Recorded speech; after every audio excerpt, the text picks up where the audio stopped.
let's get into our chairlifts. So our main lift is a hall lift. It was installed in 1973. It's currently still in use, and we use it on a regular basis in the fall and in the winter, and during the summer. Hall lifts have since gone out of business. Our next T-bar would be the big T-bar. Goes up Olympic. That was installed in 1959. So in 1959 that was installed. It hasn't really been used much as of lately. So our Playmate rope tow, that's the rope tow that's right in front of the main lodge. That was installed in 1962. It's currently still in use. It seems to be in good condition. We use it quite a bit. Really works out well for that particular trail that services right in front of the lodge. A lot of ski race training and just skiing in general goes on right there. So that rope tow works great for us there. Going over to Mighty Mite. Mighty Mite's the trail that's right there by the parking lot. It's the beginner slope for beginners. That was installed in 1992. It's still currently in use and seems to be in good working order. But yeah, that's our little bunny hill, we'll call it, or Mighty Mite for beginner skiers. So MaxBack was installed in 1962. It's currently condemned by the state. It needs wire repairs, splicing, and then there's also some building repairs that need to be done over there and painting on the chairlift and general maintenance to get it back up into a current approved state by the state. So that would take financial investment to get MaxBack up and running again. So let's talk about the plan. The hall lift being 50 years old, our big concern is that if it's ever condemned by the state, or if there's a catastrophic failure with it that can't be replaced, then it's a 3 to 5 year wait period before a new chairlift can be installed. It's 3 years for manufacturing and waiting for installers to put in. It's 2 years for planning. We do have a bunch of planning that was done because over the last year and a half, we have been trying to figure out a replacement chairlift for the mountains. We have been talking with manufacturers. We have surveying done. We have a lot of things in place, and we have some pretty real numbers as to what the cost would be to replace that lift. But our recommendation is to put a new lift in the meantime where the Olympic T-bar is. That way you could have two lifts. That way it preserves the identity of the mountain. I don't think our mountain can handle a 3 to 5 year shutdown. I can't imagine what that would be like for the community, the businesses. I don't think that we can really afford to put ourselves in that situation of potentially not having a ski center in our town. Now that leads us to an exciting new opportunity. Steve has been working with Orta for a long time now, looking to get chairlifts or different components that could be used over here. We were approached 3 weeks ago while we were up in Lake Placid at a ski show. The CEO of Orta at the time came over and said that he had a chairlift for us. That's a fixed grip chairlift. It's at Gore Mountain. It's currently in use. It is going to be taking down in April. We did go over and look at it and ride it, talk to different people. We talked to the original engineer who put it up. They've all confirmed that this chairlift is in good working order and would be a great addition for McCauly to preserve the identity. Orta is willing to give it to us for free or possibly $1. I can't remember. We're not sure which way it's going to work out, but essentially they're gifting it to us if we accept it. We highly recommend the town accepting this chairlift. It's about a $3 to $4 million savings from actual hard cost of buying a chairlift. Not install it, buy it. So this would be a really big deal for us to do this. Okay, so moving on to the Playmate rope tow that's in front of the main lodge there.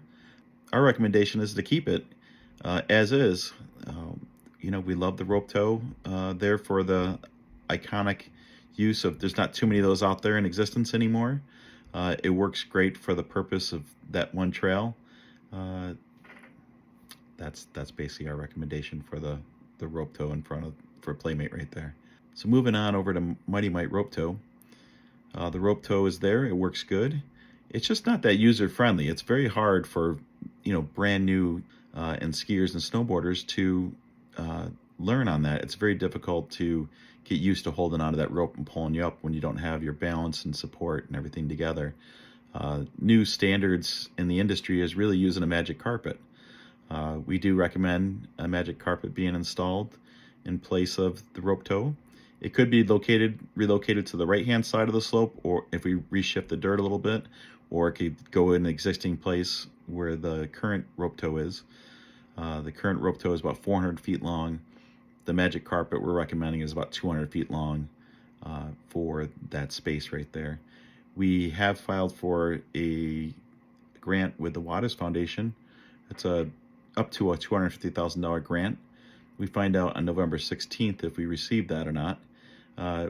Magic carpet at 200 feet is roughly about a $250,000 investment. There would be some cost for installing it and a little bit of engineering, but they're pretty simple to put in. They're not too complicated of a system. So, somewhere between $250,000 and $300,000 is roughly what it costs to get one of those in there, and we highly recommend it. They make it very user-friendly for new beginner skiers. They can be covered or uncovered. Covered is recommended. That we don't do any snow clearing. It's good to go, and everything is good with it. So that is our recommendation for Mighty Mite. So let's talk about a new idea. Steve's always talked about putting in a new chairlift, a new beginner chairlift, and we agree that this would be a huge benefit to the community and to the ski center. We do know that it is a big jump going from Mighty Mite to either Playmate or all the way up to Challenger as a next option for a beginner skier to do. It would be great to have a chairlift from the base near the chalet going up to the top of Mac's back area, creating a whole new area for beginner skiers. This would retain families for the weekends and come back multiple times as they build their skills up and comfort level before they go up to the top of the mountain. We have identified an area. It would be, close between where the magic carpet or where the rope tow is now and the chalet. It would be the base of it. It would go all the way up. We'd have to clear the woods, going up through towards Mac's back area. So this chair is about 1,300 to 1,400 feet long. It would be a triple fixed grip chairlift again. That is just because that's what manufacturers make now. They don't make doubles really anymore. Doubles actually cost more than what a triple does. So a triple is what it would be. The great thing about this is that it really gives families and new skiers a place to build a lot more confidence before sending them straight up to the top. Challenger is a beginner hill, but it's pretty intimidating for the first time going from the rope tow straight to the top. And even Playmate has got a pretty good steepness to it. This would really create a great little, full beginner ski hill environment for families and new skiers and snowboarders to enjoy. It really would be a huge benefit to the community and to the mountain, I believe. So one kind of radical thought here is that being that if we do accept the other chairlift, it is 4,000 feet long, there would be possibly enough poles and chairs to potentially make another chairlift out of it and be put in this place. That would create another huge savings of cost in there. We would still have to have manufactured the base drive and the top section, obviously, to make it work. There is a manufacturer out there that would be willing to make the top and bottom pieces that would fit in with these poles and chairlift parts that we might be getting to make this another chairlift repurposed out of it. So it would be another huge savings if it did work. If that didn't work, it is a $2 to $3 million purchase just for the chairlift, not including installation. All right, let's talk about snowmaking. So the snowmaking is really crucial for the town of Webb and for McCauly Mountain. It creates the one source that we can control winter activities on a guaranteed basis by making sure that we have snow on the mountain and keeping it open and keeping people coming here, regardless of what's on the ground naturally. Snowmobiling is great for our area and it's awesome. And, but it's become a little bit unpredictable as far as having consistent weekends and weekdays, having snowmobilers here, filling our businesses and restaurants that, with McCauly, does help that out. And if we had upgraded snowmaking systems in place, it would lead to more terrain opening sooner and guarantee people coming to the mountain and to our area on a regular basis all winter long. The new high efficiency snow guns, they're pretty amazing. And when you have the pressure and the water and the right guns in place, you can blow a lot of snow in a short period of time. Roughly speaking, 20 degrees temperatures, in a 24-hour period of time with the right pressure and water flow on the right high efficiency guns, you can blow about 18 inches of snow in a 24-hour period. We've identified the A series trails, we're calling them, on the mountain. That would be Challenger, Skyride, Helmers, and also the beginner area down below as being the A trails. We would like to work with an independent consultant to design the plan on how to maximize the performance on those trails. We've done a lot of research. Basically, the way it would work is if we had snow guns placed every 80 feet is what they're recommending, and new current standards with these new high efficiency guns, every 80 feet down along those trails, and make sure that we have the right power and pressure. With us having a current standard system in place, technically speaking, you can blow 18 inches of snow on a single trail every 24 hours at 20 degrees, and it only increases the colder it gets. And the warmer it gets, you can still blow snow. You just don't get as much. But the theory here behind this is that, say we turn on Challenger first, leave those guns on for 24 hours. Once that's done, then you turn on Skyride for 24 hours. You turn on Mighty Might area and the beginner ski area down there for 24 hours. And then you hit Helmers. Essentially you could open the mountain with a full set of trails open from beginner to experts to keep people coming back every weekend and during the weekdays and making the mountain more successful in the end and providing a better service for everybody that wants to come here. It would be really amazing. Then the B trails would be like God's Land, Olympic, Sidewinder, anything else beyond those first four. Those ones would be fed by either, pulling around the snow guns. There would be some fixed guns. There would be some movable guns. You could get those up and running a lot sooner too, with having the right tools in place. The key is going to be making sure we have the right pressure. We already have great water, keeping the water flow going great, and then getting into these new high efficiency snow guns. So, there's multiple sources here of figuring this out. By hiring an independent snow consultant has been recommended to us by several professionals in the industry. We have spoken with multiple snowmaking manufacturers currently now. They've come up with some great plans for us. We just want to make sure that we're getting the right systems and utilizing what we already have in place as far as the piping and pump house, and figure out what is good, what isn't good, what needs to be replaced, what needs to be upgraded to make sure that we're running at these optimal settings to achieve these goals and get the mountain open early. So let's talk about some other areas too.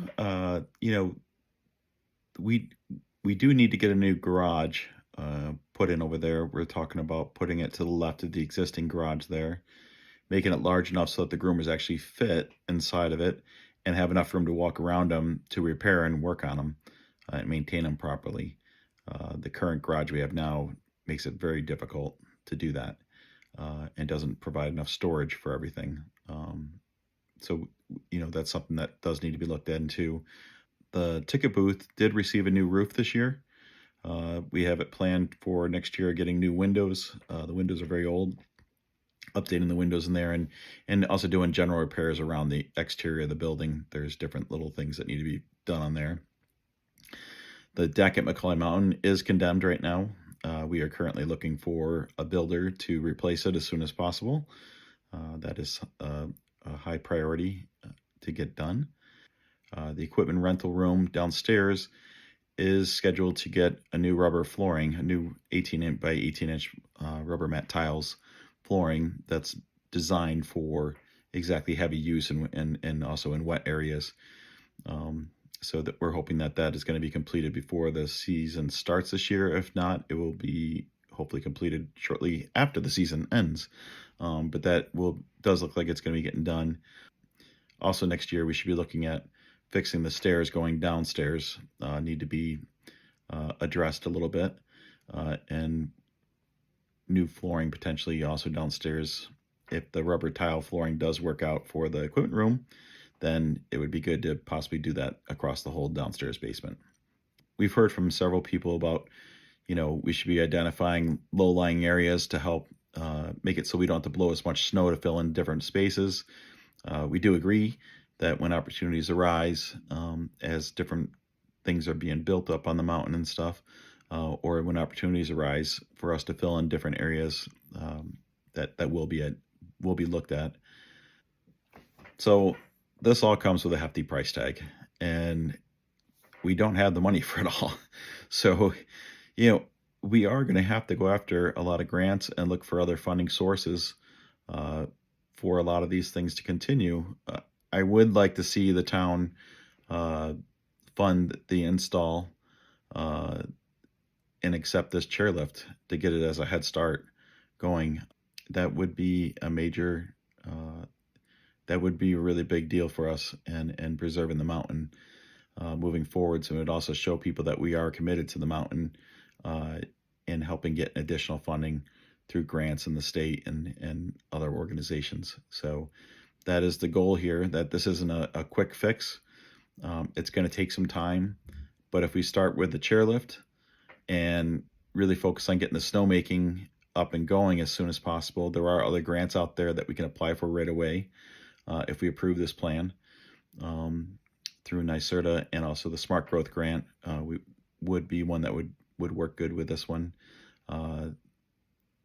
There's many different sources that we can go after, and that's the plan, but at the end of the day, we have to choose, are we going to be a ski town or are we not going to be a ski town? Because if we don't preserve the mountains, if we don't preserve the mountain from skiing from the top, there is a chance that one day it will get shut down, and it would be a 3 to 5 year turnover before you're skiing to the top of the mountain again. So, so that being said, I hope that people see it that way. I can't imagine us not have skiing or snowboarding here, having a ski center in our area. And thank you very much for watching. Thank you all for coming. Now it's time for comments from the public. These comments are to be directed to the committee and be relevant to the topic and will become part of the public record. Thank you very much. When called upon, please state your name for the record. Yes. Hi, my name is Denisha Myers. Is there any plan to light the trails to keep it open longer for families? Currently, no, but that's always an open option if that's what it would lead to. But I think that the snowmaking and chairlifts have a higher priority of getting those in place than starting to work with the light. But I mean, you never know down the road. Once you get a beginner section going, whatever. I mean, I think it's open for discussion. But currently, we tried keeping it to what really needs to get done, not looking at it from a let's throw everything at it. I mean, I think we have to start somewhere, and these pieces that we identified, I think, are the most key and crucial of preserving the identity of the town and the area. So, but I wouldn't say no. Thank you. Ryan Chauncey. Hi, everyone. The chairlift from Gore, is that coming from North Creek Ski Bowl? Yep. The Hudson chair, I believe? It's the first chair as soon as you go in. Okay. Yeah. Yeah, it looks very familiar. Yeah. Ridden it. It's a great chair. So the reason why they're getting rid of it is they're doing a whole new upgrade over there. They're putting in, I'm not sure how much. $30 million. They're putting a ton of money in there. They're making it more of a, they got a bunch of summertime activities that are going to be happening there. So they're putting a quad speed lift in there, detachable speed lift in, to service the new needs that they're upgrading. So they're spending a lot of money in there. It's the only reason why this chair is coming out. They have another one that's identical, just to the side of it, just not as long. It's 4,000 foot chairlift. I don't know. There was a bunch of us there that all kind of It's in great shape. Do the stuff. It's in great shape. Myself, yeah. We talked to the. So the other thing is too is we talked to the engineer that originally installed it over there. there's very few engineers out there. There's like I think 2 or 3. If you can find the other one. It's becoming a problem in the ski industry in New York State of getting engineers to actually approve any chairlifts. The gentleman that designed this one and worked on the install and the whole thing is still in business. He's in Vermont. He has a partnership with a New York firm here. He is willing to take this over and do it. It's another cost savings because he already has a lot of the data that's attached to this lift, right? So now we're not starting from scratch. We're starting midway or whatever it is, you know what I mean? So we have talked to him. He's on board, just waiting to hear if we want to bring him on. You know, that's a $60,000 to $70,000. It's gonna be in that range there to do the engineering, which normally would be a lot more than that. So that is in place as far as doing it. The lift, as far as we know, and everybody that's talked to, and I mean, we went and looked at it all. It's in great shape. It is. Yeah. Awesome video. You got my vote. So Mary Brophy Moore. First, I just want to say I think it's an awesome, timely, and forward-thinking plan. So thank you so much for all the time that I know you put into this. there's a bunch of people that worked on this Yeah. too, so it wasn't just. Yeah. Well, thank you all. Anyway, my question is there anything in next year's town budget in support of any part of this plan? There's not. We have 208 roughly dollars that are set aside in the fund balance for the chairlift.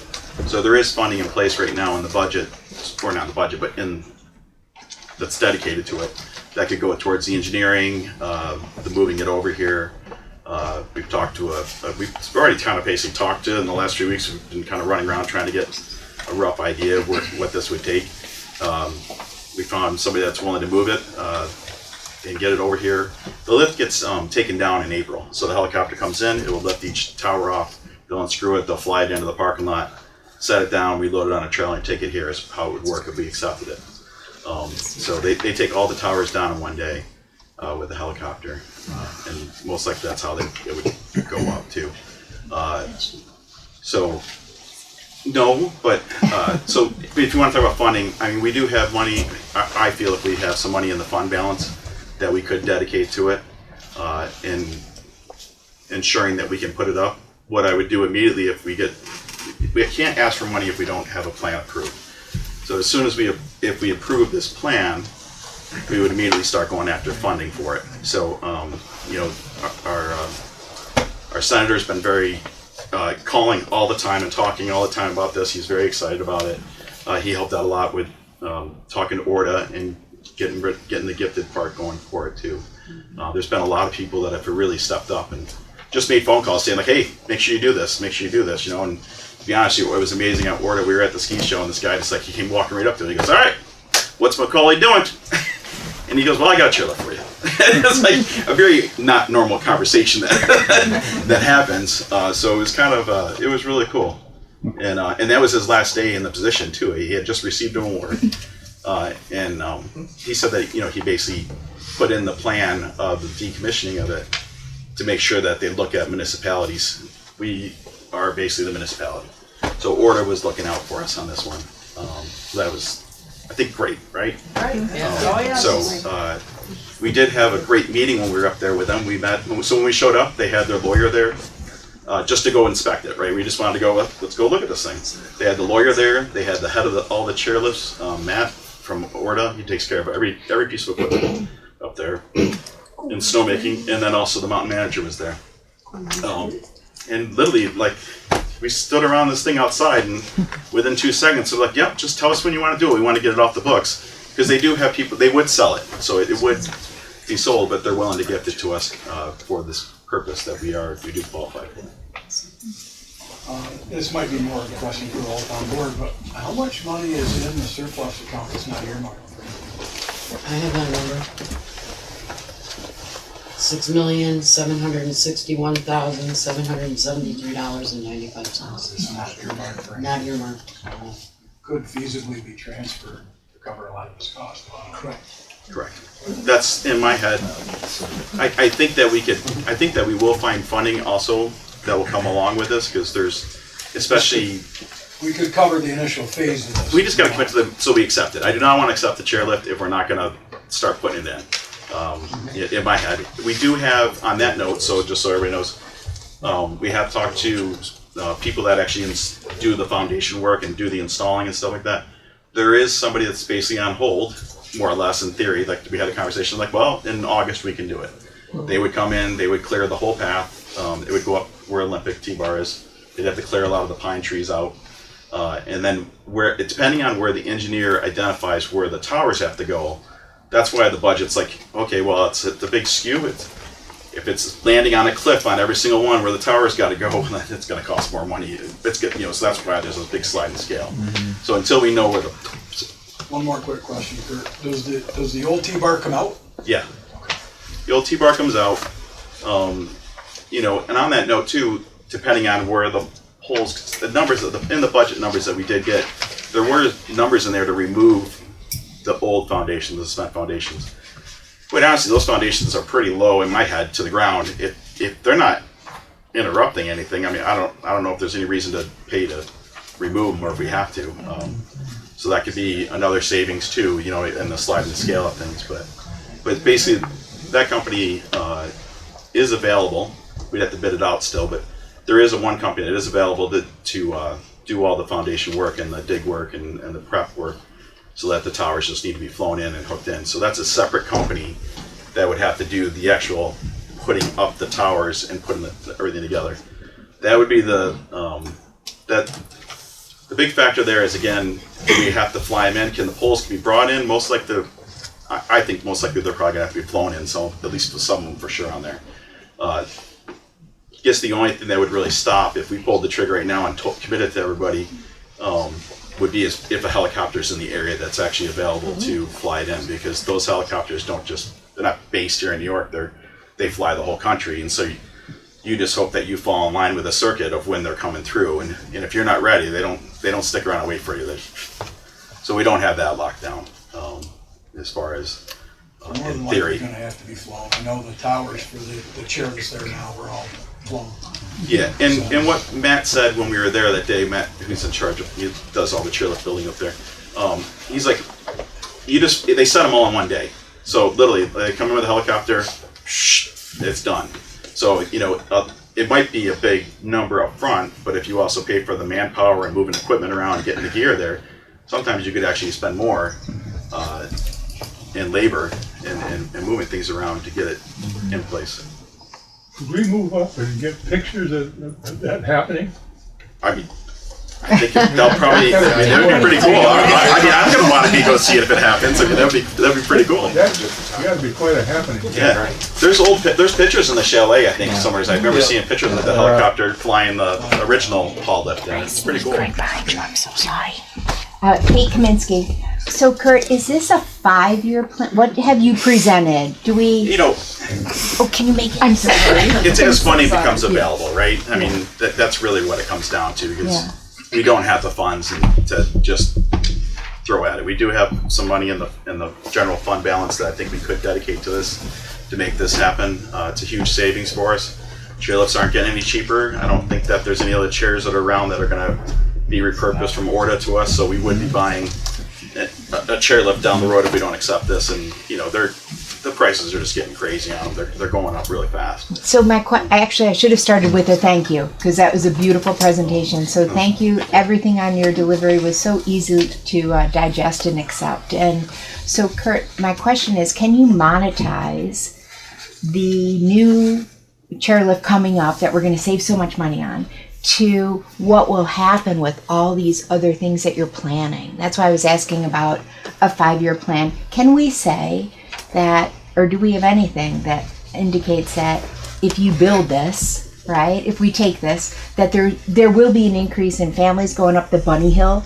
And I think the biggest increase we would see is if we got a few of the steps done. I don't think just putting the chairlift in is going to increase necessarily revenue for the mountain for the first one, but if we get the snowmaking updated too, now you're getting a lot more trails open. Instead of us opening early season and having one trail for a few weeks or whatever it is, we can, if you have cold temperatures and we have the right things in place. So talking about snowmaking, our compressors are 30 years old that we have in there, and so they're in need of a major tune-up or replacement.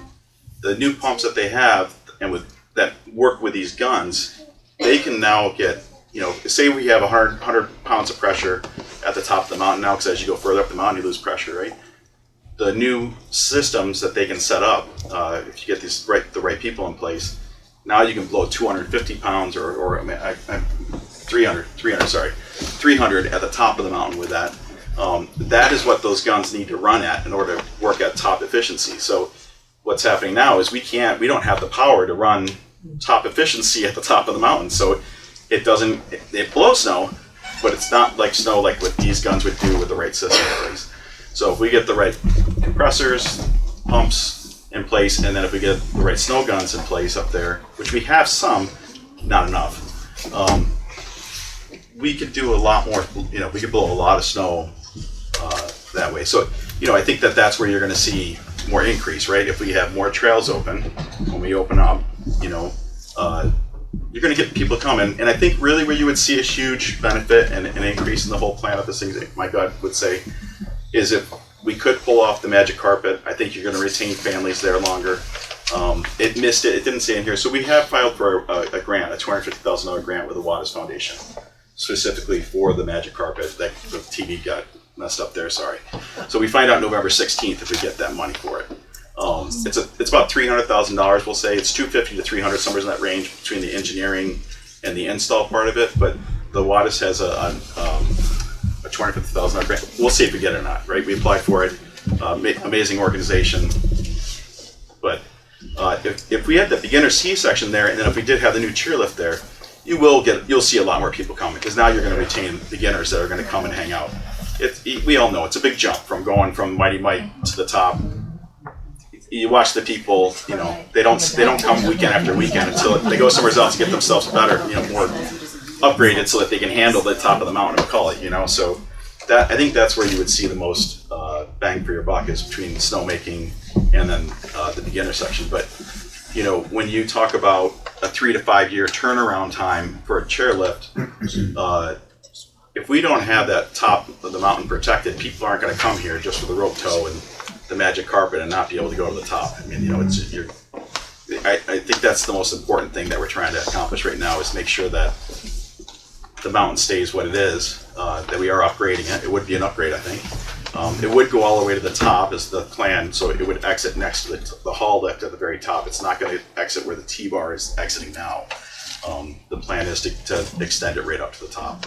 So the emphasis is more the loss of what we would lose if we didn't go for this than if we did. And also, by the way, on your detail of, we did apply for a grant for that, the carpet that goes up. Yeah, we'll see if we get it or not. Thank you. But the magic carpets, and so here's the other thing. I mean, it's recommended with a cover. The cover is $100,000. You could put a magic carpet in for cheaper, and then later on add a cover on it. There's multiple factors there, but the funding has to come in. We can't, I don't think that it's fair to say that we're going to go out and we're going to fund all this stuff. It's like we need to find funding. We need help. But I do believe that if we fund and put this in and show that we're serious about the mountain and protecting it, I think that other funding is going to come along with it.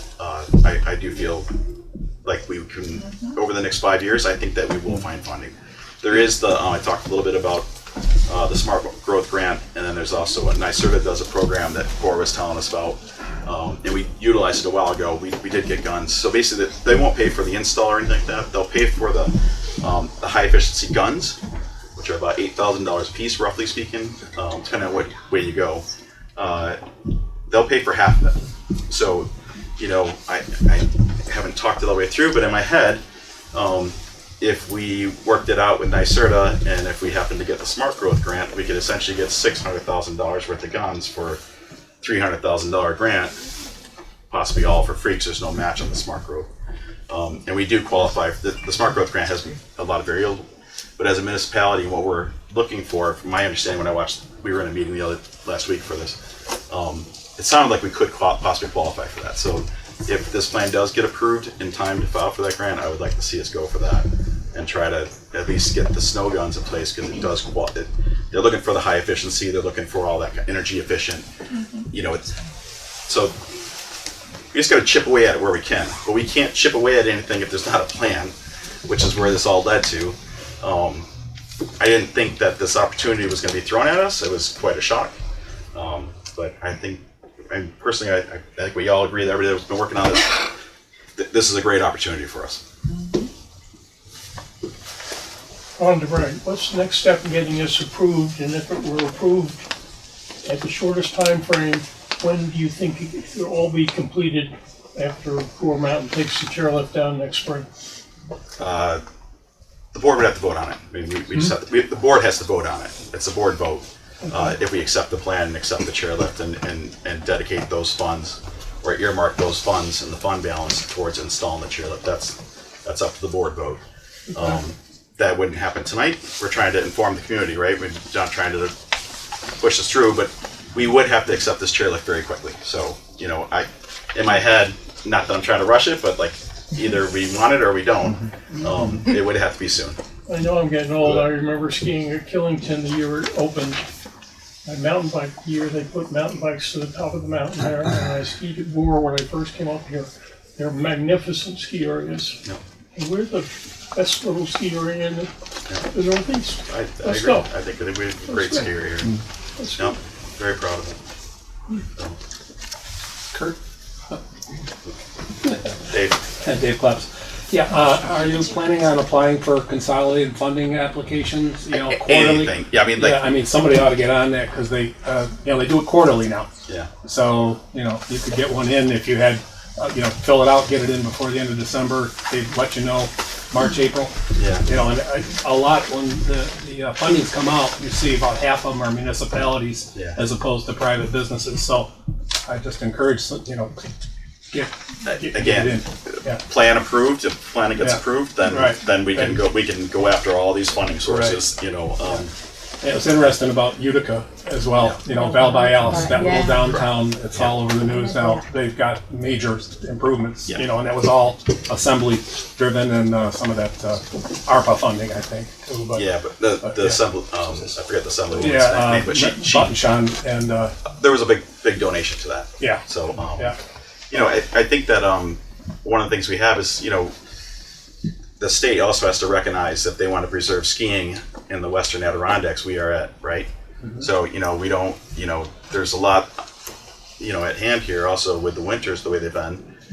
There's a, you know, this is one thing we can control, right? We can blow snow, you know, if we have the right machines there and the right things that we can do, we can do that. So, you know, I think there's a lot of valid points here. There's a lot of selling points. I think with the plan and the possible savings, if the engineer did turn around and say we could make 2 lifts out of one, you know, if we went to the state with that right away, or to, you know, or different representatives, and explained all the savings of this rare opportunity that we have, I think we can. My hope would be that people would get behind it to make a big bang out of it, right? And there's an opportunity here for, you know, a big splash, so to speak, which would be a huge benefit for us. So. Steve Evans, hey, just quickly, so there's no gaps here, other than say, well, it'll cost X versus Y to put in major foundations on your cliffs, but as far as like the pipes going up the mountain, they can handle 300 pounds? They can't. They can't. So that's part of your plan then, is you're gonna have to Yeah, do that's why we're piping. saying we want to hire an independent consultant. Right. The pipes are 35 years old, Right. right? 35 years old. They've been there a long time, yeah. Right. So that being said, we thought they'd all be junk. But in talking to Orta when we were up there, they're like, no. Like, you'd be surprised. You're going to find places that are for sure going to have to be replaced. And you're going to find places that are going to be like, they test just fine. Okay. So, you know, again, if this gets approved, probably we do have money in the budget. My recommendation would be, immediately get the engineer on board. Assessments, right. And then also get the independent consultant on board and have the person come out and test the pipes. Yeah. So you've made enough assessments of everything that you have a pretty good idea where the we know danger spots we know roughly are. what costs. Right. Yeah, there's pipes underground, there's pipes Okay. above ground. Right. There's areas that are just typically known. I'm not that guy to know how all that stuff works, but they do, and they, you know, we just need to identify it. Right. We have talked to 2 major snowmaking manufacturers, and they've actually developed full plans, like full replacements. So we know what those numbers are, and they're big. You know, do we need all that? I don't know. You know, I mean, we need to have somebody that's sitting there with a voice that knows how this stuff works and what we're trying to accomplish and what's the best way to go about it from an efficient and cost-effective point. You know, I mean, like we don't need. No, I mean, I lived in Connecticut for 20 years, and there's mountains down there. They can pour snow on top of those little 500 vertical feet mountains, and this is in Connecticut, and it's awesome what they can do. Yeah. Even during marginal weather and stuff like that to get things going. What they were explaining to me up there when we were there is that, you know, they try to blow as much snow as possible in December. Right. You know, they'll put down 3-4 feet on a trail. Yep. You know, they'll you know, if they can, you know, again, they're a different beast up there. They got the best of everything, so they just flick it all on. You know, I mean, it's like one light switch and the whole mountain comes to life. You know, so we have a different thing here. We have talked to like National Grid. We're pretty much maxed out in the power that we can get up there. So we have limitations that we have to work with as far as compressors and what we can do. If we wanted to put more power in there, we'd have to put a station in. It's about $1.5 million. I don't think that we need to go down that road. I think that we can be, you know, whatever. You can't have everything. But I think we can come up with a really great snowmaking plan that we can attack and go after and try to maximize what we have and figure out what we have to replace. Sure. So, cool. Thanks. I know Barb had. Yeah, Kurt, I wanted to go all the way back to Kate Kaminsky's point about basically, I think she was hinting towards projections of what kind of growth we can have there. And I think that would become something that the board will have to work on to identify, you know, what improvement will we have in customer numbers and that sort of thing. Yeah. So that would be just part of the whole piece in my mind that we would have to establish with the board. Yeah. So I agree. I mean, there's definitely any improvement's going to bring. I think to the mountain is going to bring more of everything, right? Mm-hmm. So, you know, but I think that when we get into getting the snowmaking and getting everything out, I think that's when you really feel it. You know, more so from the town standpoint. Right, but to do the projections, so when you're applying for funds, that you can show. We'll have to figure that out. Yeah. Luckily, you guys aren't going anywhere, huh? Right? Jean Smith, I just wanted to say thank you for your presentation and I support the upgrades and propose them. And my comment would be that yes, you could do numbers and projections later, but I also as a community member would be concerned that if we don't upgrade, the current chair is in dire straits, we could lose the mountain. And I commute to Tupper Lake every day, and they lost their mountain. And I don't think it's ever coming back. And it's a beautiful spot, and we have winters that I don't rely on winter tourism for my job, but there are people who live here who do. And snowmobiling is iffy. I mean, I live on the Big Moose Road, and it's not like it was when I was 5. So, I mean, my concern would be that I think if you build it, they will come, and if you don't, they won't come. And we won't be able to fix it. We won't be able to save it. Love that.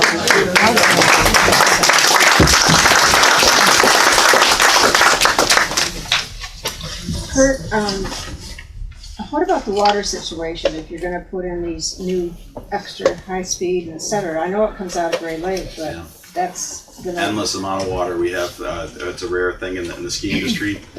Water's not an issue for us. Okay, you'd never have to tap into the thing on top of Maple Ridge or anything?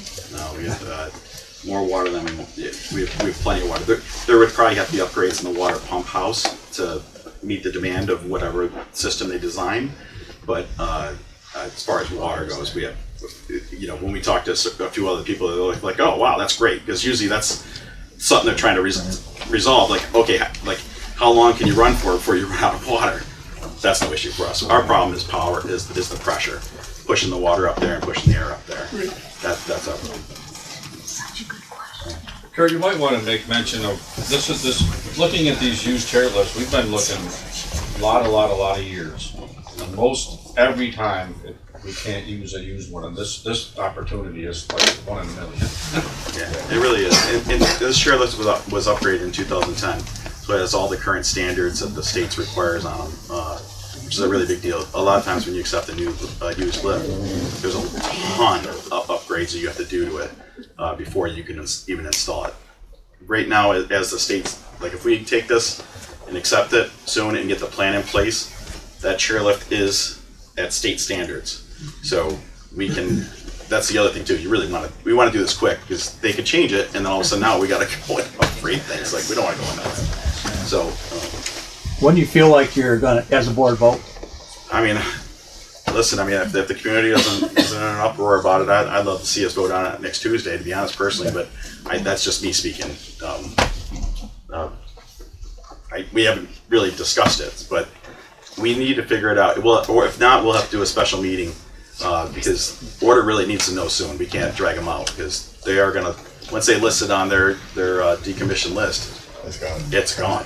You know what I mean? So it's not, I don't mean to rush anything, but this is what it is. We have to. So, which is why we're doing it tonight, which is wasn't what we originally planned, right? So I mean, I don't mean to rush anything either, but we have 5 more minutes. Yeah, okay. Thank you.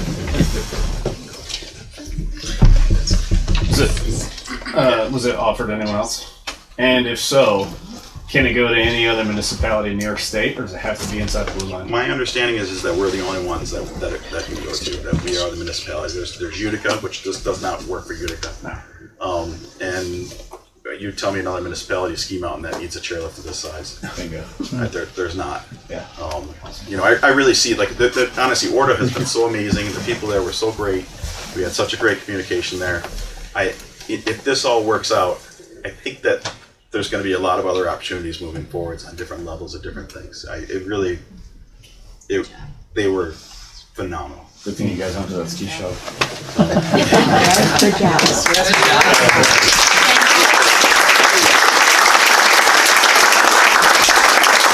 We'll post this online, so we'll put this on the town web government page video. We will post it. I'll probably post the video pretty quickly, and then we'll repost it also where you can see all the comments and questions too, just so that people in the community can see what's going on with it. With the time.